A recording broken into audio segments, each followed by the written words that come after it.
scandal, betrayal, and a crown that brought no peace, King Edward II's life was marked by controversy and tragedy.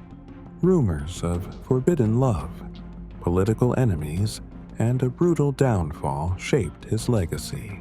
Today, we uncover the chilling truth behind the fall of a king who was never truly free. Edward II. Background. Edward II was born on 25 April 1284 at Caernarfon Castle in North Wales. His father, King Edward I, had just conquered Wales, and the castle was chosen to show royal power over the region.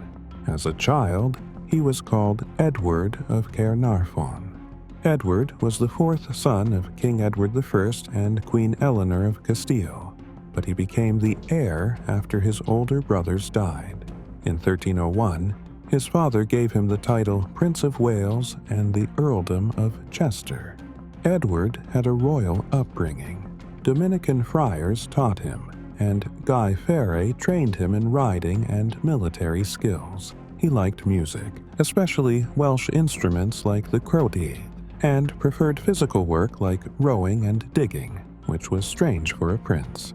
He also liked animals more than sports such as hunting or jousting. His letters show he had a playful sense of humor. Marriage with Isabella.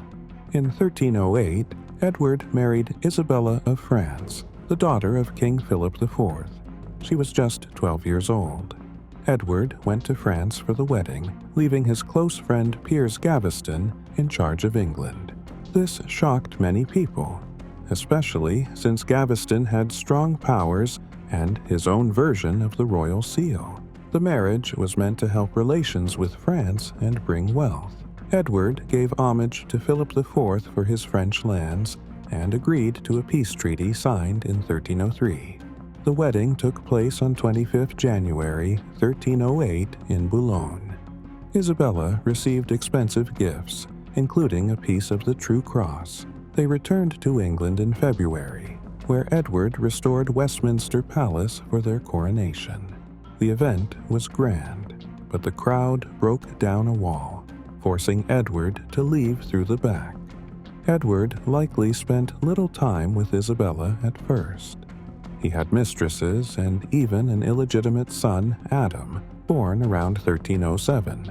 Still, Edward and Isabella had 4 children. Their eldest son, the future Edward III, was born in 1312. Relationship with Gaveston. Edward was very close to Piers Gaveston, who joined his household in 1300. Many historians believe they shared a close, possibly romantic and sexual bond.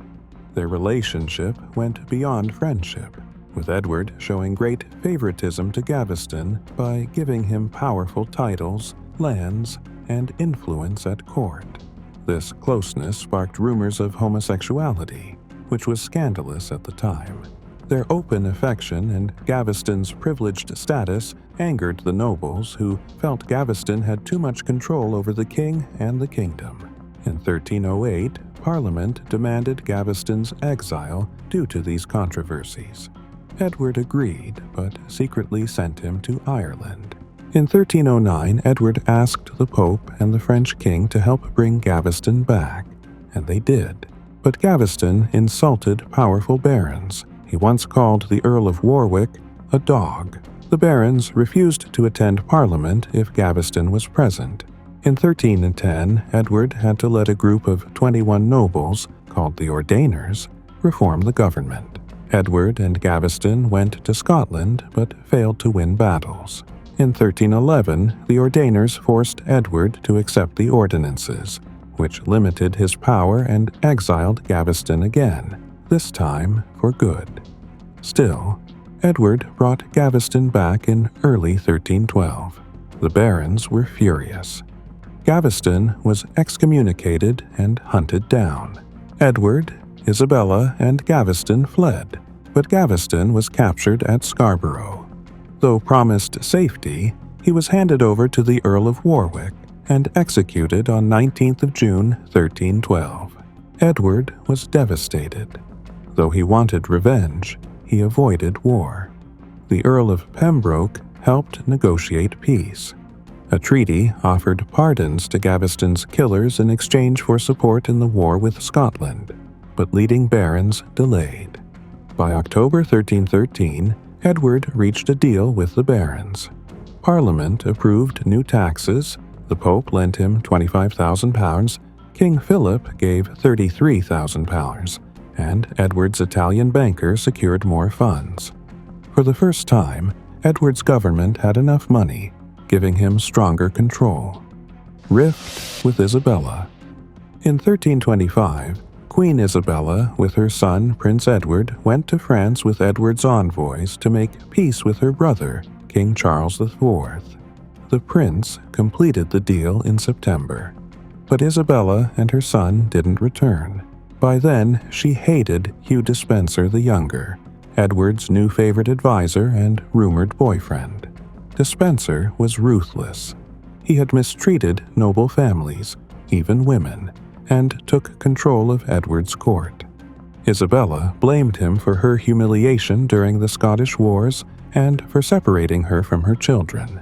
In 1324, when her lands were taken and her household arrested, she became furious. By early 1326, Isabella had formed a romantic and political alliance with Roger Mortimer, a noble who had escaped prison. Together, they planned to remove Edward. Edward tried to get his son back but failed. Isabella and Mortimer gained support in France and arranged for Prince Edward to marry Philippa of Hainaut. In return, they got ships and soldiers for an invasion. The marriage agreement was made official on 27 August 1326, fall of King Edward II Kingdom.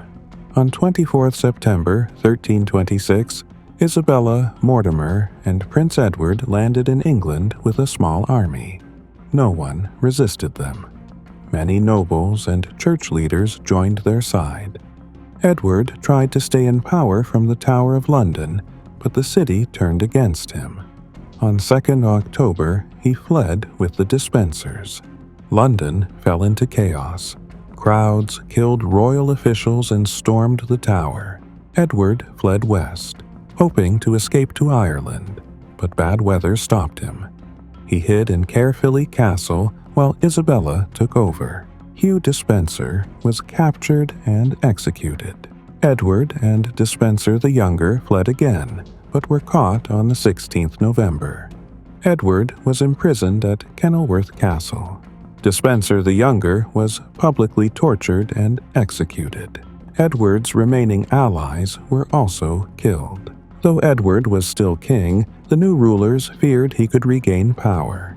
In January 1327, Parliament declared he had failed as king. On 20th January, a group of nobles told him to give up the crown or risk losing it for his son. Edward cried, but agreed. On 21st January 1327, he officially abdicated. His 14-year-old son became King Edward III. The new king was crowned on 1 February 1327, ending Edward II's troubled reign and beginning a new era under the control of Queen Isabella and Roger Mortimer, who ruled on behalf of the young Edward III. Death. People who didn't support the new rulers began planning ways to rescue former King Edward II. To stop this, Roger Mortimer decided to move Edward to a safer place, Berkeley Castle in Gloucestershire. Edward arrived there around 5 April 1327. Once inside the castle, he was placed under the care of Thomas de Berkeley, Mortimer's son-in-law, and John Maltravers. They were paid £5 a day to look after him. It's unclear how well Edward was treated. Some official records show that luxury items were bought for him. However, some old writers claim he was treated badly. There's also a poem called The Lament of Edward II that some believe he wrote while in prison, but not everyone agrees with that. People kept trying to free Edward. Some of these plots involved Dominican friars and even former knights who had served Edward. One escape attempt got as far as breaking into the castle. Because of these threats, Edward was secretly moved to different places for a while. Eventually, he was brought back to Berkeley Castle by late summer of 1327. The country's political situation stayed unstable, and new rescue plans kept popping up. Then, on 23 September 1327, the young King Edward III was told that his father had died 2 nights earlier, on 21 September, at Berkeley Castle. Most historians believe this is true, though some think he might have lived longer and died later. The timing of Edward II's death was suspicious. It made Mortimer's life a lot easier politically, and many historians think that Edward was probably murdered under orders from the new leaders. However, there's no way to prove this for certain. People who were suspected of being involved in Edward's death, including Sir Thomas Gurney, Maltravers, and William Auckley, later fled the country. If Edward wasn't murdered, it's possible that depression and the harsh conditions of imprisonment led to his death. After Edward's death, Isabella, Edward III's mother, and Mortimer didn't stay in power for long. They made peace with Scotland through the Treaty of Northampton, but this decision was very unpopular with the English people. Meanwhile, Isabella and Mortimer were collecting and spending large amounts of money, and public criticism against them grew. Eventually, tensions between Mortimer and King Edward III worsened. In 1330, Edward III launched a surprise attack on Mortimer at Nottingham Castle. Mortimer was arrested and later executed for 14 crimes, including the murders of Edward II. Afterward, Edward III's government blamed Mortimer for many of the recent problems, which helped clear Edward II's name in the public's eyes. Edward III also had his mother, Isabella, arrested, but she was released soon after and allowed to live in comfort. Controversies. Edward II's death has always been surrounded by mystery and controversy.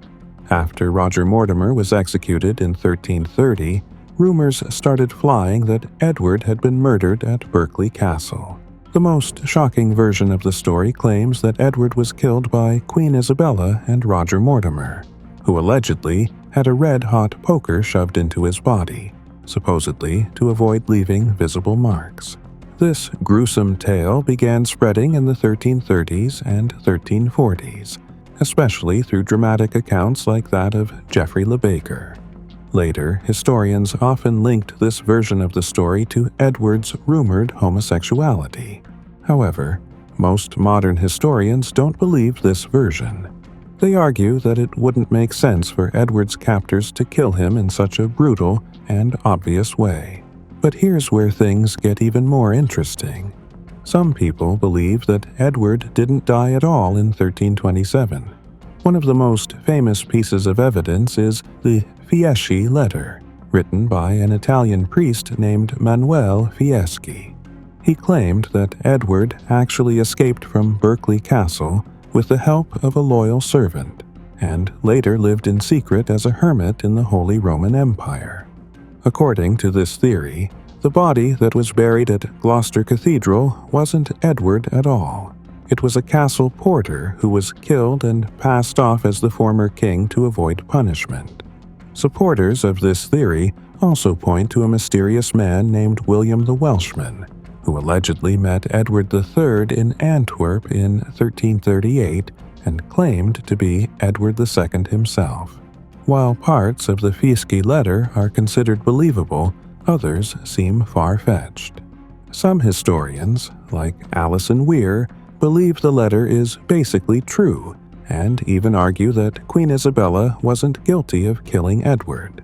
Others, like Natalie Fried, say Edward's survival is at least possible. Historian Ian Mortimer went even further, suggesting that Isabella and Mortimer faked Edward's death on purpose and let him live in secret. Mortimer also claimed that Edward III helped keep this cover-up going after he became king. But many historians strongly disagree, For example, David Carpenter says there's no solid proof that Edward survived, let alone any plot to help him escape. Edward II's burial. When Edward II died, whether by murder or natural causes, his body was embalmed at Berkeley Castle. Local leaders from Bristol and Gloucester were called in to see the body. On 21st October 1327, his remains were moved to Gloucester Abbey, and he was officially buried on the 20th December 1327. The funeral was delayed so that King Edward III could attend.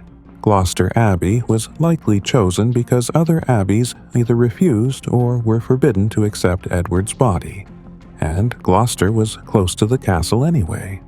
The funeral was grand and cost about 350 £, which was a huge amount at the time.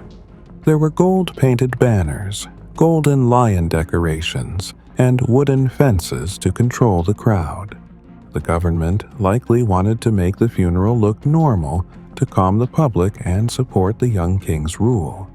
Because Edward had been dead for 3 months, his body probably didn't look presentable. So, a wooden figure wearing a copper crown was made for the ceremony. This was actually England's first known funeral effigy. Edward's heart was removed, placed in a silver box, and later buried alongside Queen Isabella in Newgate Church, London. Edward II's tomb is one of the oldest alabaster effigies in England. It shows him wearing a crown, coronation robes, and holding royal symbols. The tomb became very popular, especially since the abbey didn't have a saint's shrine. People believed miracles happened there, and even King Richard II tried to make Edward a saint in 1395, but failed. Edward's reign was filled with trouble. He was very close to Piers Gaveston and later Hugh Despenser, and many nobles believed these relationships were romantic. This caused major conflict at court. Despenser was hated for his cruelty and power, especially by Edward's wife, Isabella. So, Edward II's story is one of power, passion, and downfall in history. His reign was shaped by controversial relationships, political mistakes, and betrayal. Though his rule ended in tragedy and is still a question, his legacy lives on through his remarkable tomb and the enduring mystery surrounding his life, a haunting reminder of how personal flaws can shape a king's fate.